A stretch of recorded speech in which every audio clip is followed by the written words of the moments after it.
Zubaida, na ga bidiyonki. Ban samu lokaci bane na yi magana, amma yanzu na samu lokaci zan miki magana. Da kike maganan cewa na tona miki asiri, ai ban fito social media na yi magana na ce ga abin da kika min ba. Ke kika fito kika yi magana, kika ce kin sa kaya na zo social media zan tona miki asiri. Kin ga ke kika tona kanki asiri kenan, ba wai ni na tona miki asiri ba. Gidanku na zo na ajiye kayana. Na ce miki Zubi bari in je in dawo. Ban samu daman dawowa ba. Kawai sai na ganki da kaya a social media. Ki saka yau ki yi TikTok, gobe ki saka wannan ki yi TikTok, jibi ki saka wannan ki yi TikTok. Na kira ki a waya na miki magana. Ke kuma kika zo social media kike cewa wai zan tona miki asiri. Kin gama tona kanki asiri, ni ban tona miki asiri ba.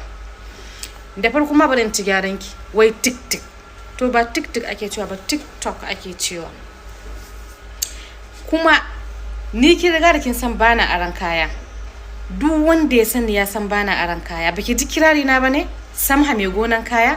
Ai bana aran kaya, kuma bana fitowa in ce bana fitowa duniya in ce ina da shi, sai dai in na saka duniya ta gani ta san cewa wannan kayan nawa ne. Idan kina kokonto ko kuma kina shakka ko kuma kina raba ɗaya biyu, ki shiga page ina tun farkon da na fara TikTok, ki je ki kalla. Kin taba ganin na sa kaya na maimaita shi? Wannan aikin yara ne kana.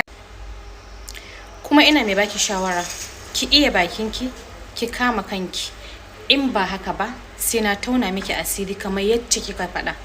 Ka ji wannan ƙazaman yarinyan fa?